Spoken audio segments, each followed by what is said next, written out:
Hey guys, it's Ross here from the amazing world of photography, and today I thought I'd show you in a tutorial video how to create this amazing image that I'm bringing on screen right now, this image here.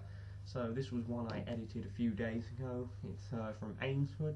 I went down there and took a few pictures, and I decided in my free time to edit this up, and I thought I'd show you guys how to do it in this tutorial video. So we have Photoshop open here, as you guys can see.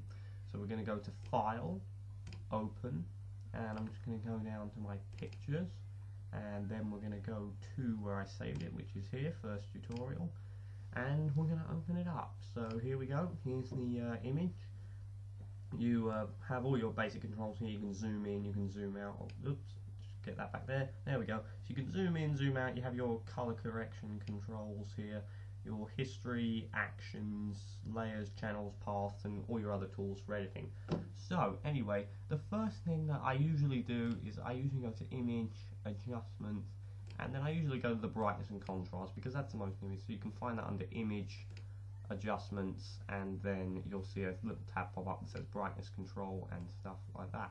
So anyway, we're just going to sort of darken this image down a bit. But if you guys notice, you can see it's darkening the whole image. We don't really want the whole image to be dark. So what we're going to do instead is we're going to use the, what is that tool called? The rectangular marquee tool to sort of highlight this one area at the top here, because this is the area that we're going to be wanting to focus on, because we're going to be splitting this image into two halves. If I can remember whereabouts I did it before, I think it was about there. So this is the top part of the image.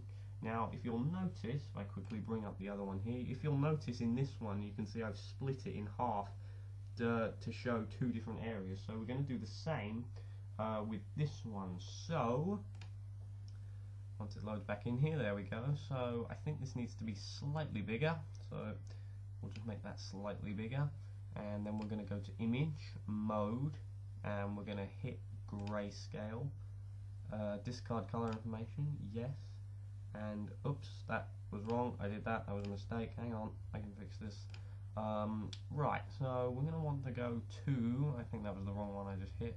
I'm trying to remember where it was. Here we go, color balance, this is what I was looking for. So we're going to want to go down to the color balance and just do some adjusting to it. Is that how I did it last time? I can't remember. I'll get it in a minute, guys. Sorry about this. I didn't do a trial run of this yet because I've been so busy. Let me see here. So we're gonna want to go to. Let me see. I'm trying to remember how I did it last time. Auto color. That wasn't it. Human saturation. This was it. There we go. Now I'm remembering. So the hue for this one part, we're going to want to tone down to black and white like that, and then that's pretty much it. We're just going to hit OK and leave that part there, because it's mainly the colour part that we want to focus on. Now the one other alteration we have to do here is add a filter to this. So we're going to go to Artistic, and then I think from memory I used a... I'm trying to remember what filter I used to do this. I think it might have been Pattern Maker. Was it Pattern Maker? No, it wasn't. It was another window that I used. It was Posterize Texture. I think it was under Texturizer. I think this was what I used. Yes, it was. So I went for a sort of grainy texture like this, and then over here you can adjust how much graininess you want. You can have it really grainy or less grainy. I sort of went for, I think it was about 20, no it was more than that, I think it was about 40. So 40, I'll just say we'll go for 40 because that seems good enough. So there we go, that's the top bit pretty much done. So now we're going to concentrate on this, this bottom piece here, this section here. It's going to be a little bit slow because of the recording I'm using. So we're going to highlight this bottom section, and we're going to go across to, I didn't highlight all of that, we're going to go across to our watercolor filter, which is up here. In fact, before we do that, we're going to go to our brightness and contrast tool, and we're just going to sort of play around with the brightness just so we can make it look, as you can see, make it look really interesting. So give it a bit more of a like a brighter glow, basically. So that looks pretty good already. I'm pretty happy with that. So we'll leave that there, and then we'll go back to hue and saturation, and we'll just adjust the hue a bit. You don't want to do it too much like this. You don't want to make it look all crazy. Just sort of adjust it very slightly until you get it sort of that's sort of a nicest color. But I think we'll take it back a bit. There we go. That's about right. And then you can make the saturation in a lot, or you can turn it down to very stable. We want to keep it a little bit the same, and then the lightness we want to probably bring down a tiny bit to about there. That looks pretty good, I'd say. That's starting to look pretty good. It's not actually accurate the way I've done it. You can see in the first attempt I did it, I actually did some work on the back part here where I adjusted that, and we're going to do that in this tutorial as well. So this bottom bit's looking, if I can just bring up my example, it's looking near the same. The one thing I'm not going to add on to this is the lens flare here, because I just feel it's unnecessary and it just makes the image look a little bit odd to me. So we're going to leave the lens flare out, although you can add it if you want to by going to filter. It's not filter. You can add it by going to, where is it?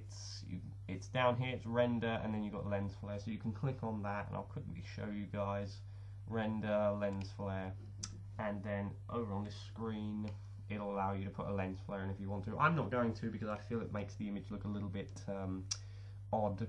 So that's the bottom bit done. But now if you can see, it looks very it doesn't really look realistic. You can see I've missed a little bit out here, so I may need to try and recolor this. So what I'm going to do is use my my marquee tool here and just sort of go around this sort of area that I've missed out, and just try and see if I can bring the colors back. I probably won't be able to, but we can certainly give it a try. So this area really needs to be recolored, so we'll go to Image, Adjustment, Color Balance, and we'll try and see if we can get the colors the same as the water. Again, we can adjust shadows in the colors, and then also highlights of the different colors as well. So this part we want to go to Mode, and I'm trying to remember where I went to do this. It was Hue Saturation. So we want to probably try and adjust it. I've probably done it a little bit wrong here, because this was meant to be covered as well. So slight mistake, but we all do make mistakes every now and then. So we're going to try and make it a bit more colourful here. I don't know whether we'll be able to maybe try and add a bit more lightness to the image. There we go. That's not the best, but it looks a little bit better. But the easiest way to tell if you're doing well is to just zoom in like this, and then you can see. So anyway, it's starting to look pretty much, it's starting to come together now.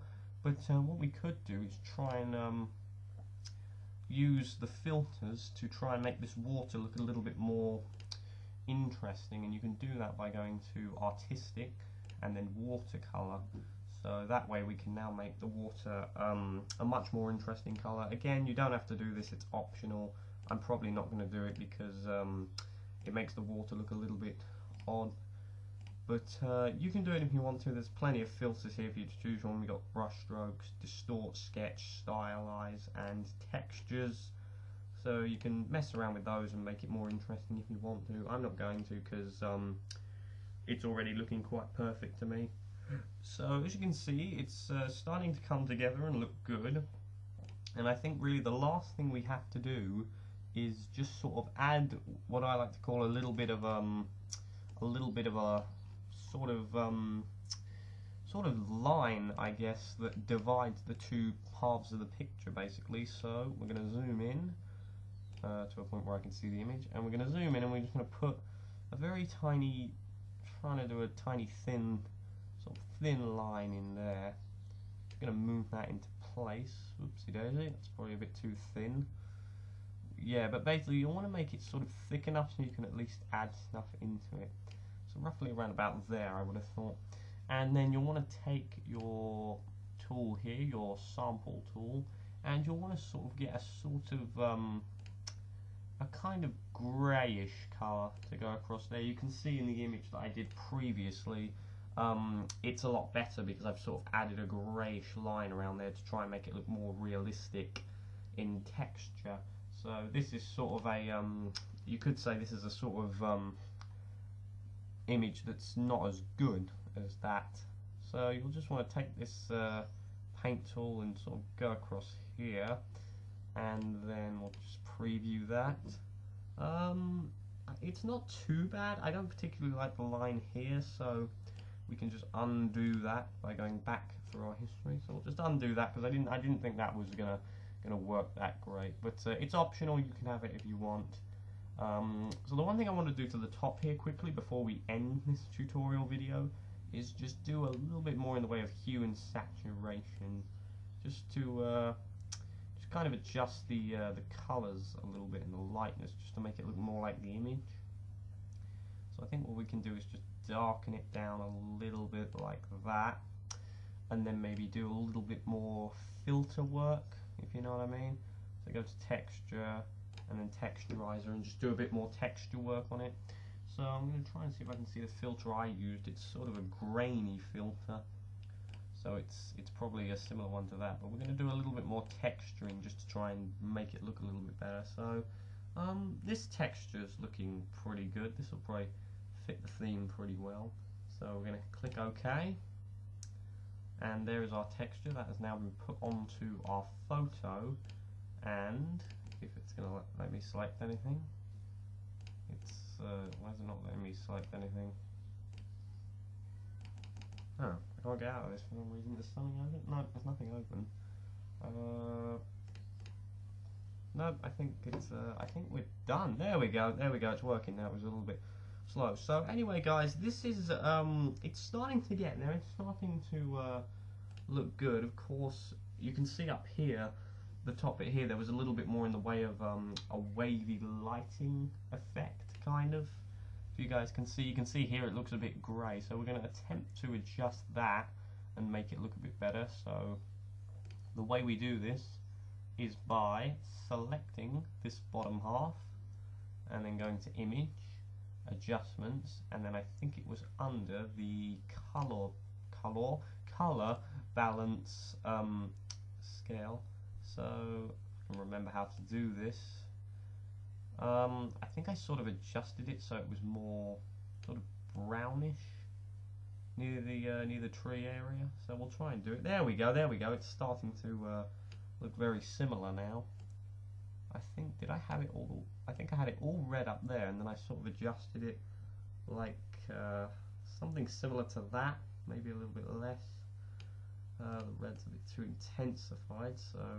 But yeah guys, I think I really just created it purely for experimentation, because that's pretty much what I do in school in photography at the moment. It's just experimentation while doing each concept. I just sort of have an image in my mind of how I'm going to do it, and then I just go off and do it. So it takes practice. This is probably not going to be 100% purely accurate, but you could say it's sort of experimentation towards being accurate. So we'll just do some adjusting here, and there we go. That's starting. That looks a little better, but it's taken away a lot of the color. You can see if I go to the. I keep looking this way. It's because I'm using two screens, so I look this way to see what I'm doing. But you can see here's the original image, and you can see there was a more like deeper bluish color to this one, and I'm trying to remember how I did that. You can see in this one it looks a lot darker, so you could say it's a much more interesting, more darker image. So I think to do this, I went to filter, I went to image, adjustments, and then I think I went down to photo filter. Yes, I did, photo filter, and I went for a cooling filter. There we go. Now I'm starting to remember how to do this. So we'll go to the cooling filter here, and just try and make the blue a little bit more blue, so it looks a little bit more happy on this side. I think I went for a more darker blue. You can try and remember. So a blue sort of down here-ish. Density, probably, I think I increased the density quite a lot. See, that's a little too much, so let's just back off of that a little bit. Let's go back to filtering, and we'll do a cool filter about 80. And we'll just try and add some blueness in here, again, without upsetting the other textures too much. Let's see what happens if we set it to around about 25, maybe? There we go. It's not very accurate. It will take some editing to do this, so it may be that you have to edit one single section in order to get it right. So we'll leave that there. It's looking okay, but what I want to do finally is just go around this bottom area here. I can get rid of that. Go around this bottom area here and just try and make this a bit more bluer. And we can do that using our lasso tool. We can just draw a little bit of a squiggly line around everything and just sort of go round everything, just sort of in this area. Again, it's not the best way of doing things, but it's the more simplified way. So there we go. So that's the area we want to highlight, and then we'll just go back to our photo filter, and now it will allow us to adjust it individually. So now we can purely just adjust this area without it affecting the rest of the photo too much. So we'll put it to about 70, I'd say. That looks pretty good, 70, so we'll hit OK. And one thing I forgot to mention is you may want to do a backup of your photo. So basically, before you do any editing, you do a duplicate layer of your photo, because that way if something goes wrong, you can just start again or use the duplicate photo. So anyway, guys, I think, apart from that bit there, which I'm just going to fix up very, very quickly, show you guys.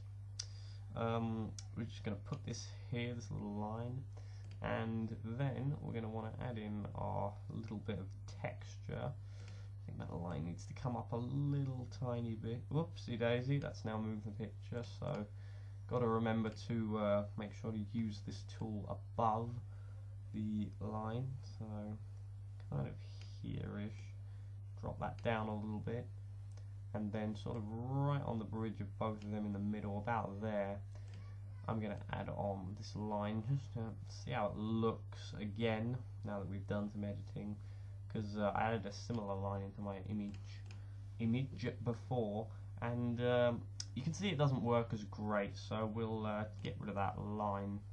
And yeah, I think that's pretty much it for this tutorial, guys. So this is the image we've created. This was the original one. Again, we didn't capture the full effect of it. You can see this was a little bit more lightish blue, and then this was a much darker colour, and then along here it just sort of started to curve around a bit. But I think the reason that didn't work is because while doing this we forgot to edit around here, or I forgot to edit around this area, because I was meant to go along with the marquee tool and go around here and across here, so that it caught this coloured side overlapping that as well.